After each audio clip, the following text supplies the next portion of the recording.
आणि म्हणूनच आम्हाला गीताच्या माध्यमातून म्हणायचं आहे ते म्हणजे काय, भाताची सडसडती शेते, भाताची सडसडती शेते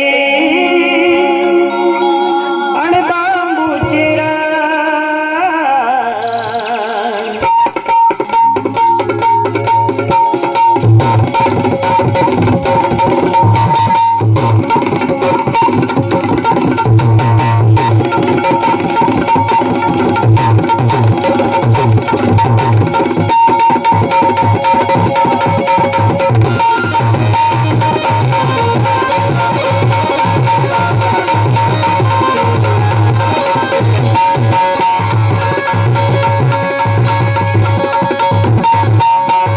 सडसडती शेते, भाताची सडसडती शेते आणि बांबूचे आई तुझेच गमवला, आई तुझेच गमवला, आई तुझेच गमवला, तुझेच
करण्यासाठी आलो का? नाही. करमणूक करण्यासाठी आलो का? अजिबात नाही. अरे मग आलो तरी कशासाठी? अहो, कशासाठी? अरे सांगतो क्राय संस्थेच्या माध्यमातून गावागावामध्ये जाऊन मनोरंजनाच्या माध्यमातून पोषण अभियानाविषयीची माहिती प्रत्येक जनसामान्य व्यक्तीपर्यंत पोहोचावी हा उद्देश घेऊन आज या ठिकाणी आम्ही आलेलो आहोत. म्हणजे आज या ठिकाणी आम्ही एका जनजागृतीच्या बाजाराला आलेलो आहोत. परंतु हा नेमका जनजागृतीचा बाजार आहे तरी काय हे समजा लोकांना माहित नाही. मग चला की मंडळी बघूया हा जनजागृतीचा बाजार.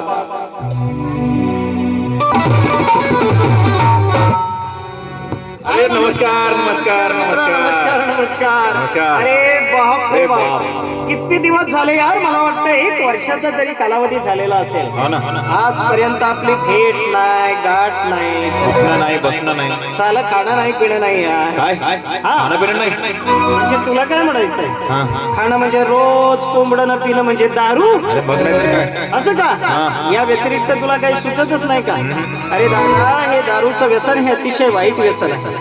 या व्यसनामुळे आपल्या शरीराचा नाश होतोय. आपल्या शरीराचाच नव्हे तर आपल्या कुटुंबाचा देखील नाश होतोय. हे बघ, आपण असल्या प्रकारचं व्यसन करायचं नाही. पण मला माहित आहे तू असं काही करत नाही म्हणून. तू माझी थट्टा करत होतास. बरोबर बोलला. बरं मला सांग मित्रा, बरेच दिवस झाले अजिबात तू दिसतच नव्हतास. कुठे गेला होतास रे? काय नाही रे, सासूरवाडीला गेलो होतो. आहा, म्हणजे सासूरवाडीला गेला होतास.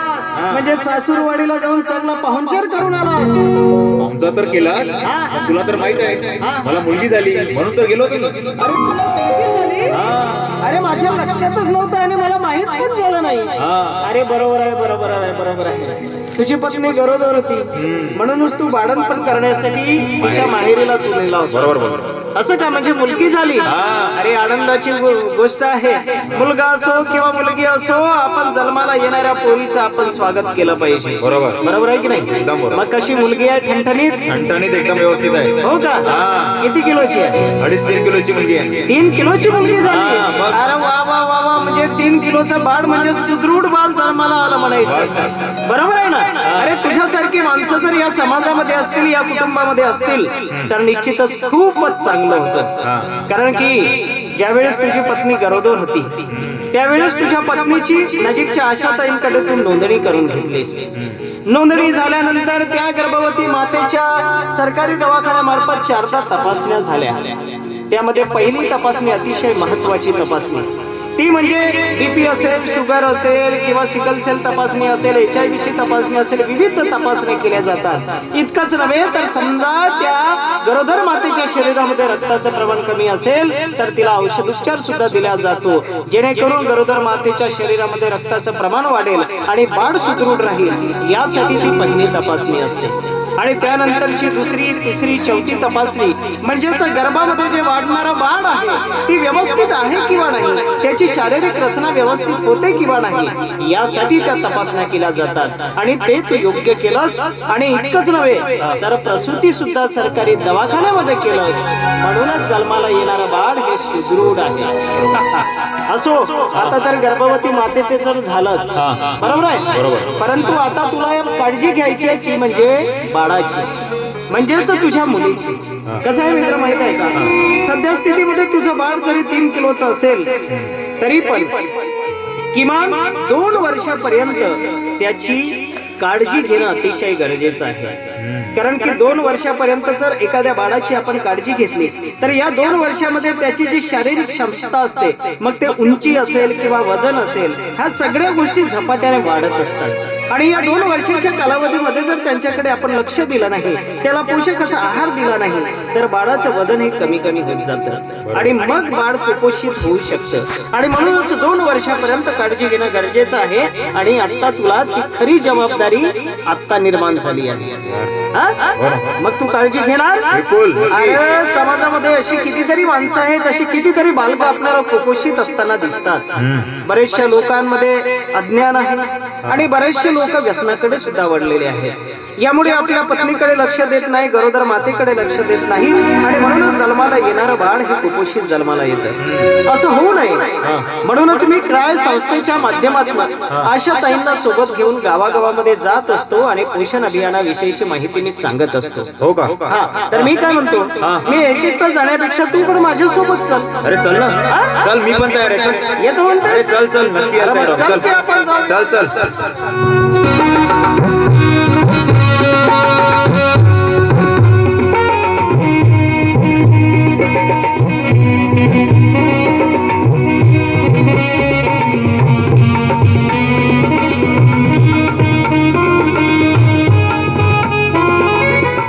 बापरे, सायंकाळी होऊन गेली, स्वयंपाकही झाला, पण या माणसाचा काही पत्ता दिसत नाही. दारू पिली असेल आणि पडले असेल कुठल्या तरी गटारामध्ये. अजून घरी याचा काही पत्ता नाही. हो, लक्षातच नाही आलं. कामं करता करता किती थकवा येतो ना. आणि बाईचा जीव म्हणल्यावर किती कामं करायची हो आम्ही बाईने. मला वाटलं पहिल्या बाळपणात नाही तुम्ही भेटलो, आता तरी भेटत नाही भेटलो. पहिल्या बाळपणामध्ये पोटात दुखलं काय, ओटीत दुखलं काय, ही झालं तरी या माणसाला काही चिंपात फरक पडला नाही. मला वाटलं माझं पहिलं बाळ चांगलं येईल, नाही आलं. आणि म्हटलं होतं आई वडिलांना, एवढ्या कमी वयात लग्न नका करू. आणि शेवटी केलं आणि झालं माझ्या आयुष्याचं वाटोळं.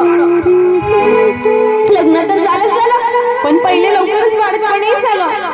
जाऊ दे, कामं तर झालीच आहे, जेवणही झालंच आहे. काल शेजारच्या आशाताई भेटल्या होत्या.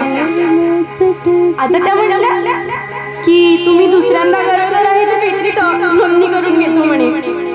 एक काम करते, त्यांना जाऊन पुन्हा एकदा भेटते आणि विचारूनच घेते माहिती.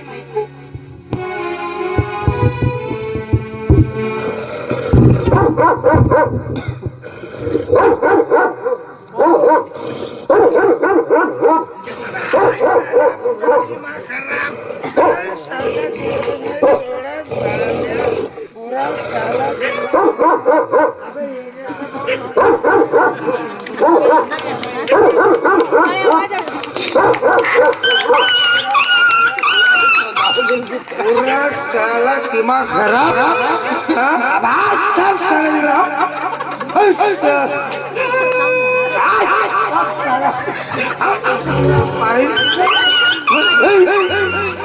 काय सांगू भाऊ, त्या चितेच्या झाडाखाली मी पोते खेळतो, तो साला सूर्या. आणि मी त्या चितेच्या झाडाखाली पोते घेतो, तो गंजीबा. साला रेंडी अंधारात तरी बाहेर आहे. आणि साला एका रेंडीसाठी त्या तनसी मध्ये रमदाडू मार. साला एवढा मार मारला, पुरा घामा गिरगिरात करून टाकला. साला पुरी गच्ची दाबून टाकला, आवाज येत नाही. आणि 3,500चा शर्ट फाडला.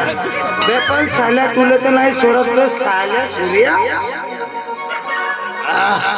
आणि बायको कुठे गेली, साला बायकाच असतात. नवरे थोडेसे बाहेर गेले, तिच्या घरी जाईल, तिच्या घरी जाईल, तिच्या चुगल्या करल, तिचे निंदा करल. जुना दुवारला गेली तर हिच्याच गोष्टी, पाणी भरायला गेली तर तिच्याच गोष्टी. तिचा पोरगा तिले घेऊन पळाला, त्याची पोरगी याला घेऊन पळाली. मोठी चुगल्याखोर बायको आहे. आई तुला सांगतो, माझी बायको दिसली तर 2 हात दूर राहता. गोड गोड जर बोलतील तरी नाही घ्यायचा. कुडकुड खाणं गोड गोड बोला म्हणते. मोठी चुगल्याखोर आहे. वसू वसू, इले कोणत्या कोपऱ्यात नेऊन बसव. इच्छा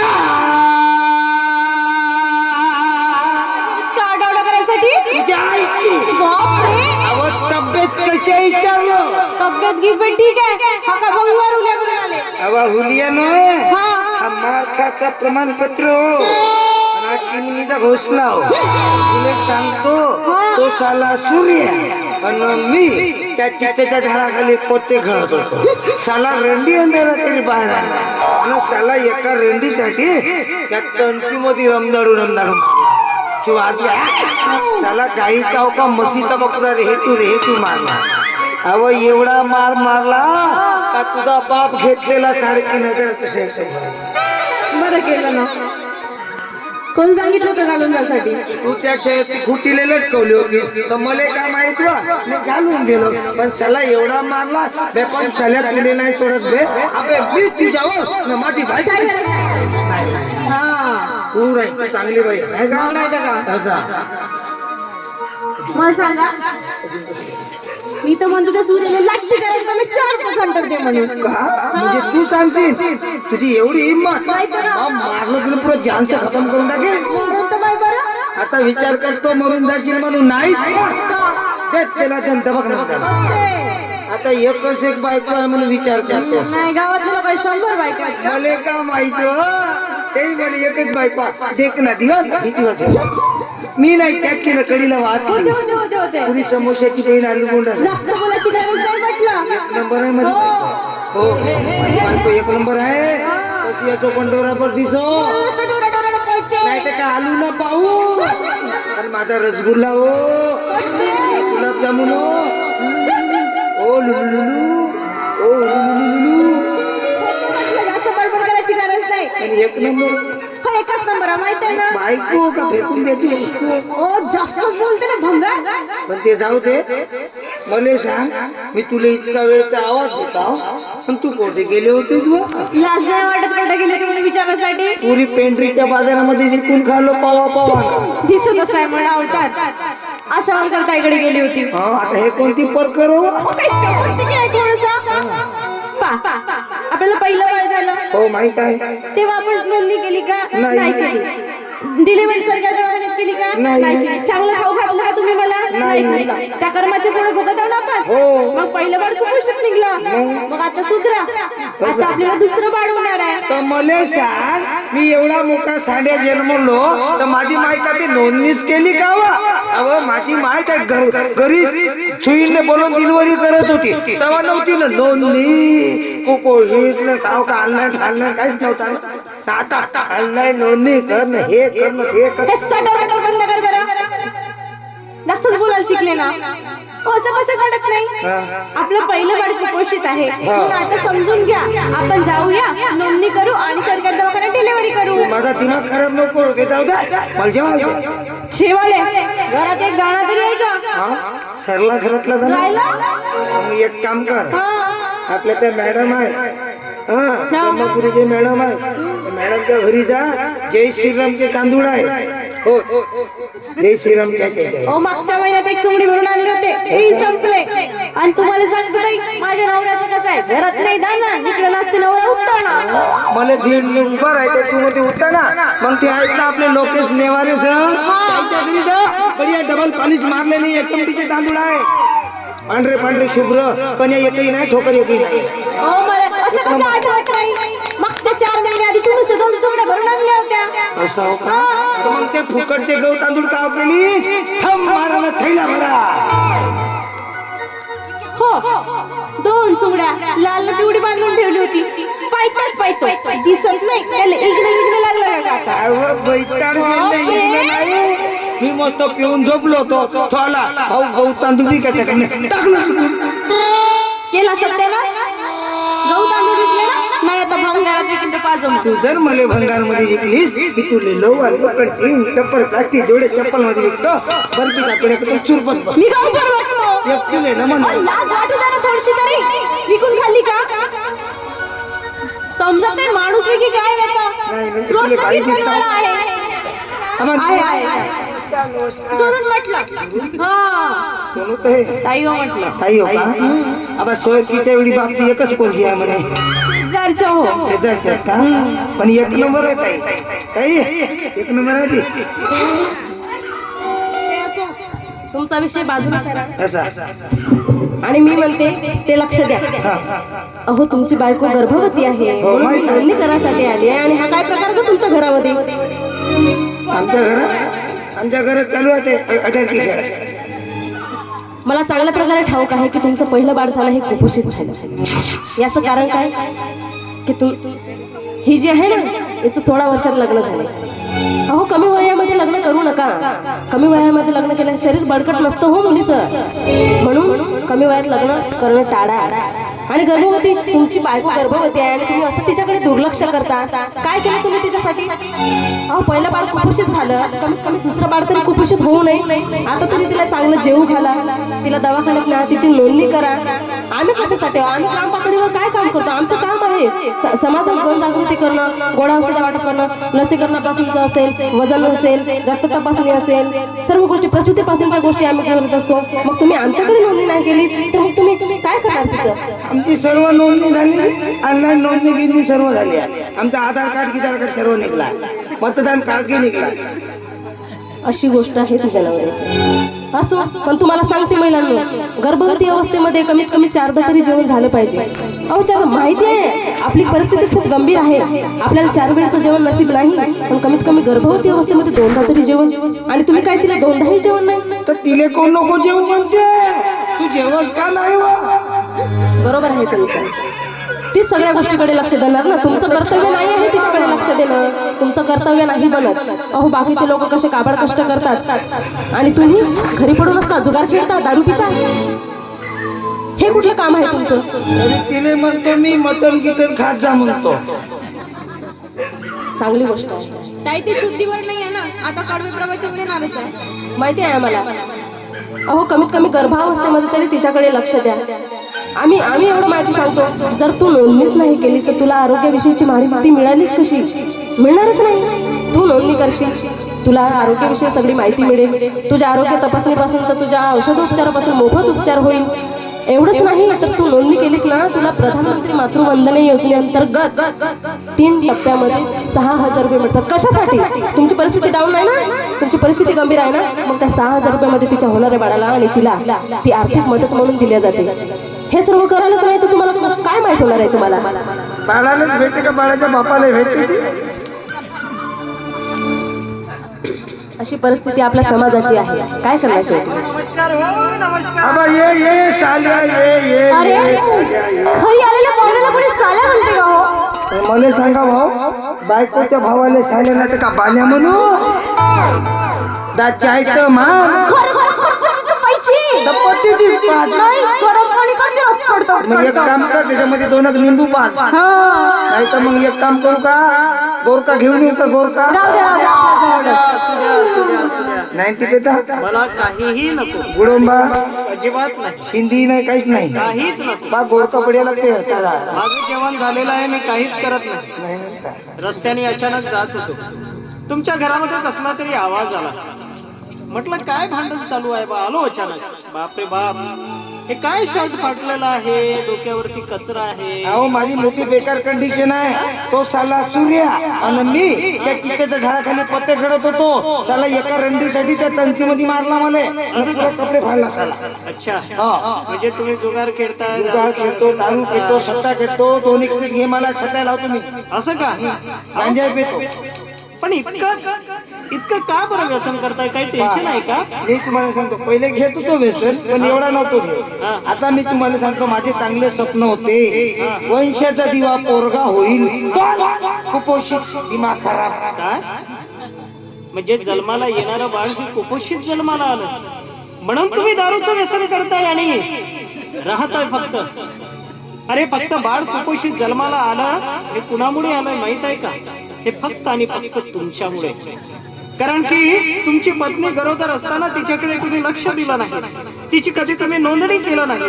इतकंच नव्हे तर तिला पोषक असा आहार दिला नाही, योग्य वेळेवर तिचं लसीकरण झालं नाही, तिची प्रसूतीही दवाखान्यामध्ये झाली नाही. इतकंच नव्हे तर जन्माल्यानंतर बाळाचं सुद्धा योग्य संगोपन तुम्ही केलं नाही. तुमचं बाळ कसं नाही कुपोषित राहील? अहो बाटो, हे सगळं काय करताय तुम्ही? अहो मला असं कळलंय आणि आशाताईच्या तोंडातून मी ऐकत होतो की आताही तुमची पत्नी गरोदर आहे. आता पूर्वीचं जाऊ द्या, त्या बाळाचं तर तुम्हाला संगोपन करायचंच आहे, पण आता तुमची पत्नी गरोदर आहे, कमीत कमी या काळामध्ये तरी तिची नोंदणी करून घ्या. अहो नजीकच्या आशाताई आहेत, अंगणवाडी सेविका आहेत, आरोग्य सेविका आहेत. इतकंच नव्हे तर नजीकचा सरकारी दवाखाना सुद्धा आहे. प्रत्येक गर्भवती मातेची नोंदणी ही नजीकच्या सरकारी दवाखान्यामध्ये झालीच पाहिजे. 3दा ते 4दा तपासण्या झाल्याच पाहिजे. योग्य वेळेवर तिचं लसीकरण झालं पाहिजे आणि महत्वाचं म्हणजे तिची प्रसूती ही सरकारी दवाखान्यामध्ये झाली पाहिजे. बरेचशा लोकांना वाटतं की घरीच आपण प्रसूती करायची. होय ना, घरी प्रसूती करायची, पण ठीक झाली तर ठीक. आणि जर त्या प्रसूतीच्या काळामध्ये जर तिला काही वेदना झाल्यात, काही दुखापत झाल्यात आणि यामध्ये जर माता मृत्यू आणि बालमृत्यू हे जर दोन्ही घडलं तर याला जबाबदार कोण आहे? आपणच ना.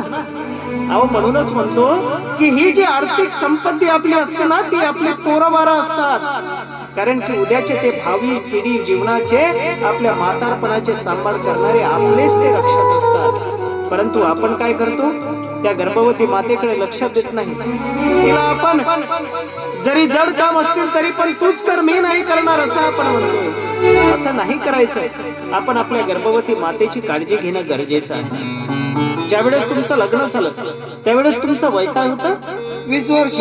20 वर्ष. म्हणजे याचंही पुरेपूर वय झालेलं नव्हतं. आणि तुझं काय वय होतं का? 16 वय होतं. अहो 18 वर्षाखालील ज्या मुलींचं वय असते, म्हणजे 16, 17, 15 जे वयाची मुली असतात, त्या मुली ह्या किशोरवयीन मुली असतात. त्यांची शारीरिक क्षमता ही पूर्णपणे झालेली नसते. आणि अशा वयामध्ये जर समजा ती गरोदर राहिली तर निश्चितच तिच्यावरती काही ना काहीतरी परिणाम दिसून येतील. आणि अनैच्छिकरित्या का होईना पण काहीही घडू शकतं.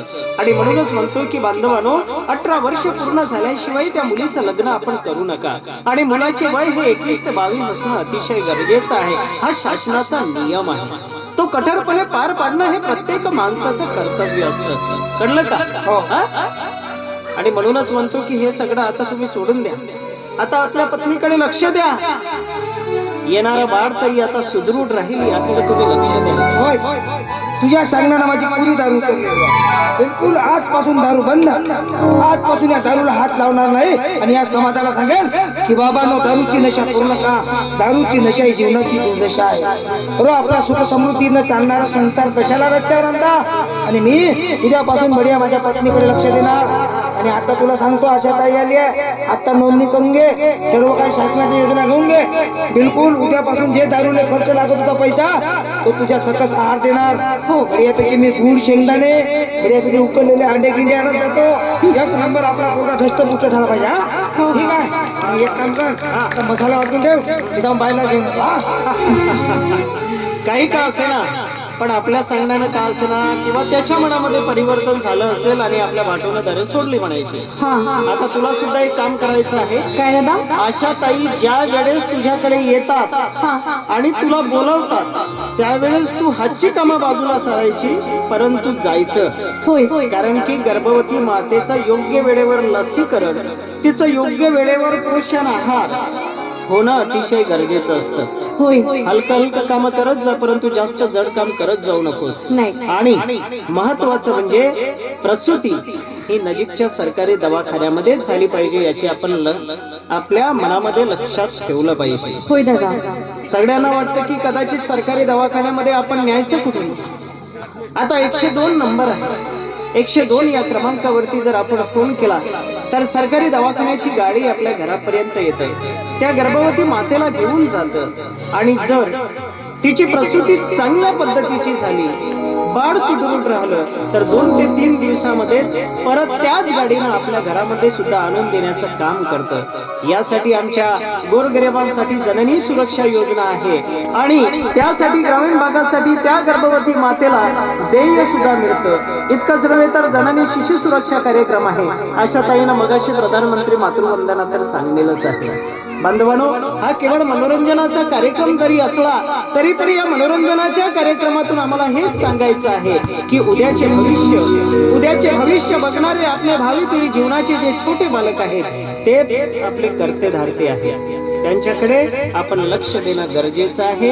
आपण किती दिवस आता अंधारामध्ये राहणार आहोत, आता आपल्याला प्रकाशाकडे यायचं आहे. बरोबर आहे की नाही? आणि म्हणूनच प्रकाशमय जीवन आपल्याला जर चालवायचं असेल तर गर्भवती माता आणि जन्माला येणारं बाळ, ह्या दोन्ही गोष्टी आपल्याला अतिशय पारखून त्यांच्याकडे नीट लक्ष देणं गरजेचं आहे. आणि म्हणूनच आम्हाला अखेरीस जाता जाता गीताच्या माध्यमातून काय बरं म्हणायचं आहे? काय? अहो अंधारात कधीपर्यंत, अहो अंधारात कधीपर्यंत आपण सर्वांनी राहायचं, आपण सगळ्यांनी राहायचं. बालमृत्यूला माता मृत्यूला, बालमृत्यूला माता मृत्यूला,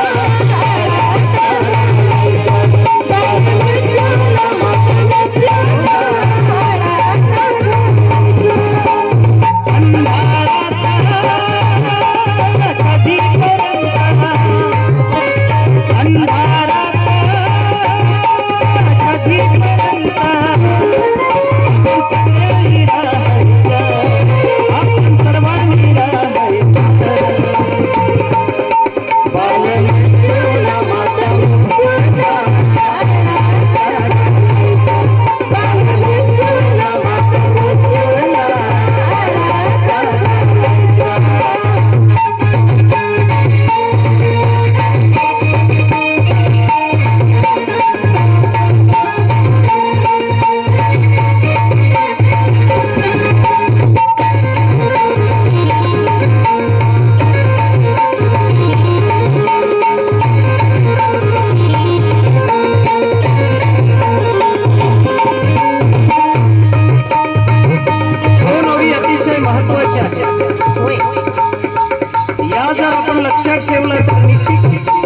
जन्माला येणारा बाळ हे सुदृढ जन्माला आल्याशिवाय राहणार नाही.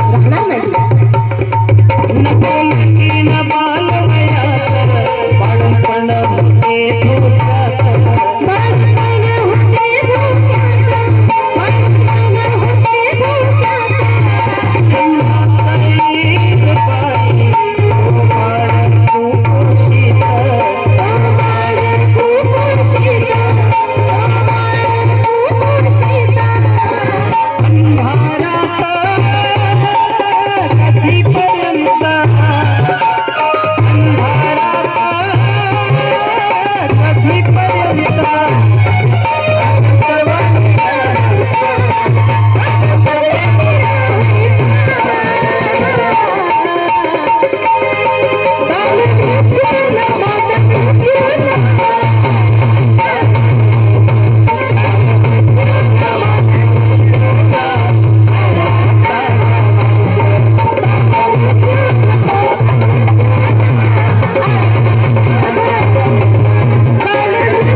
आणि माता मृत्यू यांचं प्रमाण आपल्याला कमी करायचं आहे.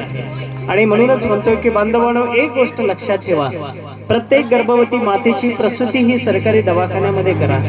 आणि त्यानंतर जो बाळ जन्माला येतो, जर तो बाळ सुदृढ नसेल, जन्मताच वेळी काही काही बाळांचं वजन हे 2 किलोच्या नंतर असतं, नाहीतर कमीही असतं. परंतु त्याची वाढ जी आहे, त्याचं जे वजन जे आहे आपण करू शकतो. 0 ते 6 महिन्यापर्यंत त्या मातेचं निव्वळ स्तनपान हे सर्वांना माहित आहे. परंतु 0 ते 6 महिन्यानंतरच कमीत कमी 2 वर्षापर्यंत त्या बाळाला त्या आईचं दूध देणं गरजेचं आहे. आणि सोबत त्याला पोषक असा आहार सुद्धा देणं गरजेचं आहे. तो खात असेल तर तुरीचं वरण असेल, कडधान्य असेल किंवा दूध असेल, बाकीचं आपण देऊ शकतो. बरोबर आहे की नाही? ज्वारी असेल, बाजरी असेल, नाचणी असेल, जे आपल्या शेता वावरामध्ये कडधान्य पिकतं, त्याचं बारीक चुरा करून जरी आपण त्या बाळाला दिलं तरी पण तो बाळ हा सुदृढ राहतं, त्याचं हळूहळू वजन वाढत राहतं. बरोबर आहे की नाही? आणि महत्वाचे म्हणजे बरेचसे लोक सरकारी दवाखान्यामध्ये जर प्रसूती झाली तर त्या ठिकाणी जास्तीत जास्त पोरांची आंघोळ करू देत नाही. परंतु जर घरी डिलिव्हरी झाली, समजा प्रसूती झाली, तर प्रसूती झाल्याबरोबर त्या बाळाची आंघोळ करणे चालू करतात.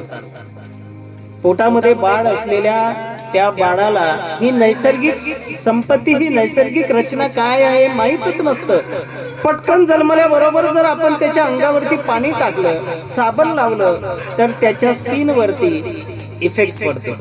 बरोबर आहे की नाही? बरोबर. आणि म्हणूनच मग पार एका दिवसामध्ये सर्दी, ताप, खोकला, दम त्या पोराला चालू होऊन जातं आणि मग आम्हाला पटकन सरकारी दवाखान्यामध्ये घेऊन जावं लागतं. होय. आणि म्हणूनच बांधवानो, जन्मताच बाळाची अंघोळ करू नये, त्यांना छान कपड्यानं पुसून घ्यायचं, व्यवस्थित ठेवायचं आणि मग चांगला बाळ गुळगुळीत झाला, 15-1 महिन्यानंतर गुळगुळीत झाला की मग त्याची अंघोळ करणे चालू करायची, होय. जेणेकरून त्याला ही जी नैसर्गिक रचना जी आहे त्याच्या शरीराला मानवेल आणि मग त्यानंतर त्याची व्यवस्थित अंघोळ करायची. आणि 0 ते 5 वयोगटापर्यंत येईपर्यंत, 5 वर्षाची होईपर्यंत, या 5 वर्षाच्या कालावधीमध्ये जी काही त्यांचं लसीकरण असतं ते लसीकरण आपण करून घ्यायचं. सर्वांना माहित आहे पल्स पोलिओ, ट्रिपलची, कवच कुंडले बाळाची, बरोबर आहे की नाही?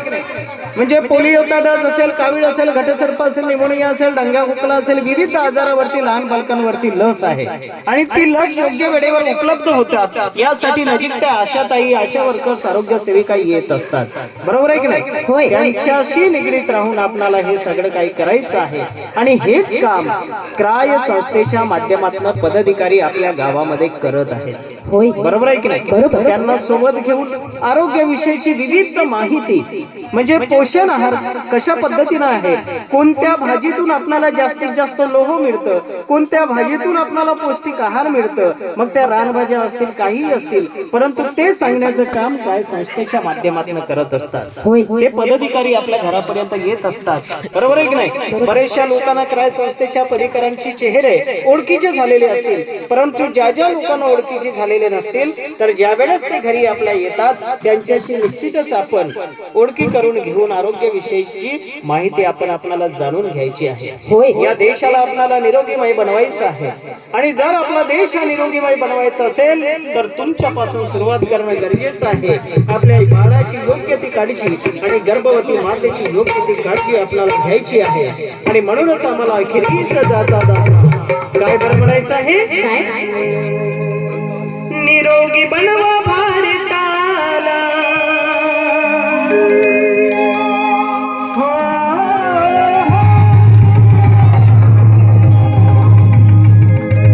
निरोगी बनवा भारताला, फुलवण विभा, फुलवण विभा.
जिंदगी जिंदाबाद आमचा नारा आहे. नारा आहे. प्रत्येक व्यक्तीचं आरोग्य चांगलं राहील तर या देशाचं आरोग्य चांगलं राहील. होय. आणि म्हणूनच क्राय संस्था ही लक्षात असू द्या आणि क्राय संस्थाचे पदाधिकारी सुद्धा लक्षात असू द्या. ते आपल्याशी संवाद साधतील, आरोग्यविषयक सल्ला जाणून घेतील आणि त्यावर काय आहे किंवा काय नाही समस्येचं निराकरण करतील. यासाठी क्राय संस्थेच्या माध्यमातून आम्ही प्रत्येक परिसरामध्ये जात आहोत आणि मनोरंजनाच्या माध्यमातून कार्यक्रम करतो. आता आपला गाव हा अतिशय सुंदर आहे, कारण की इतका वेळ लाईट गेली तरी पण शांत राहून बसून आमचा कार्यक्रम ऐकणं म्हणजे फार मोठी गोष्ट आहे. अगदी बरोबर. बरोबर आहे की नाही? बरोबर. सर्वांचा शतशः आभार. हाच कार्यक्रम इथे समाप्त झाला असं जाहीर करतो. जय सेवा.